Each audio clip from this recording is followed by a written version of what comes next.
Kottayam CMS കോളേജിലെ താൽക്കാലിക ജീവനക്കാർക്ക് ഒരു ക്രിസ്മസ് സമ്മാനം ലഭിച്ചു. എന്താണെന്നല്ലേ, ജീവിതത്തിൽ ഒരിക്കലും മറക്കാത്ത ഒരു വിമാനയാത്രയ്ക്കുള്ള അവസരം. കോളേജിലെ അധ്യാപക കൂട്ടായ്മയാണ് ഈ ക്രിസ്മസ് സമ്മാനം ജീവനക്കാർക്ക് നൽകിയത്.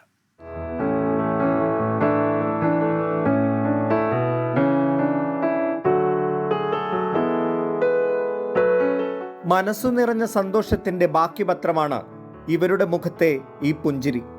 അത്രമാത്രം ഹൃദയത്തോട് ചേർത്ത് വെക്കുന്നു ആ ക്രിസ്തുമസ് സമ്മാനത്തെ. ബാംഗ്ലൂരിലേക്ക് കഴിഞ്ഞ ദിവസം നടത്തിയ വിമാനയാത്ര ഇവരുടെ ജീവിതത്തിലെ മറക്കാനാകാത്ത ഓർമ്മയാണ്. തിരക്കിട്ട ജീവിതത്തിനിടയിൽ ലഭിച്ച ആ സന്തോഷം അതുകൊണ്ട് തന്നെയാണ് അത്രമേൽ പ്രിയപ്പെട്ടതാകുന്നതും. എൻജോയ് ചെയ്യാൻ നല്ല രീതിയിൽ പറ്റി. സാർമാരുടെ ഭാഗത്തു നിന്നാണെങ്കിലും നല്ല സപ്പോർട്ടായിരുന്നു. അടിച്ചു പൊളിച്ചു. ഫ്ലൈറ്റിൽ കയറുക എന്നുള്ള ആഗ്രഹം നടക്കുകയോ ഇല്ലയോ എന്നുപോലും നമുക്ക് പറയാൻ സാധിക്കത്തില്ലായിരുന്നു. ഞങ്ങൾക്ക് കിട്ടിയ വിലമതിക്കാനാവാത്ത ഒരു ക്രിസ്മസ് ഗിഫ്റ്റാണ്. ഈ ജീവിതത്തിലേക്കും വെച്ച് ഏറ്റവും വലിയൊരു ക്രിസ്മസ് ഗിഫ്റ്റായത്. അതൊരിക്കലും മറക്കാൻ പറ്റാത്ത. കൊച്ചിയിൽ നിന്നും ബാംഗ്ലൂരിലേക്കായിരുന്നു വിമാനയാത്ര.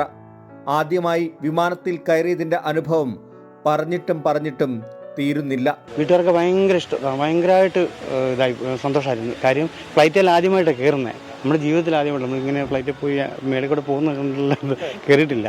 നമ്മുടെ മെമ്പേഴ്സ് എല്ലാം കൂടെ ഒന്നിച്ചു പോകുമ്പോൾ നമുക്ക് നമ്മുടെ കുടുംബാംഗങ്ങളല്ലേ എല്ലാവരും ഒന്നിച്ചു പോയപ്പോൾ നമുക്ക് വളരെ പറഞ്ഞറിയിക്കാൻ വയ്യാത്തൊരു എന്താ പറയുക സർപ്രൈസ് ആയി പോയി. അത് 40 പേരടങ്ങുന്ന ജീവനക്കാരുടെ സംഘമാണ് വിമാനയാത്ര നടത്തിയത്. കോളേജിലെ അധ്യാപകരുടെ സംഘടനയായ ഫോക്കസ് ആണ് വിമാനയാത്ര ജീവനക്കാർക്കായി ഒരുക്കിയത്. ഏകദേശം 40ഓളം പേര് ഇവിടെ പ്രവർത്തിക്കുന്നു. അവർക്ക് വേണ്ടി ഒരു പരിപാടി ക്രമീകരിക്കുക. ഏറ്റവും അതിൽ ചിന്തിച്ചൊരു കാര്യം, ഒരു വിമാനയാത്ര ഇവർക്ക് കൊടുക്കാൻ സാധിക്കുമോ? അങ്ങനെയാണ് ഈ പരിപാടിയുടെ ഒരാലോചന വന്നത്. കോളേജ് മാനേജ്മെന്റും യാത്രയ്ക്ക് പൂർണ്ണ പിന്തുണ നൽകി. വരും വർഷങ്ങളിലും ജീവനക്കാർക്കായി പലതും കരുതി വച്ചിട്ടുണ്ട് കോളേജ്.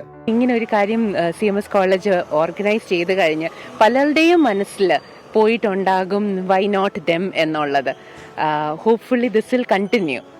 ഇങ്ങനെയൊരു വിമാനയാത്ര സ്വപ്നത്തിൽ പോലും ചിന്തിക്കാത്തവരായിരുന്നു പലരും. വിമാനയാത്ര യാഥാർത്ഥ്യമായതോടെ ഒരു കപ്പൽ യാത്ര നടത്തണമെന്നാണ് ഇവരുടെ ഇപ്പോഴത്തെ ആഗ്രഹം. കപ്പലിൽ പോകണമെന്ന് ഞങ്ങളുടെ ആഗ്രഹം.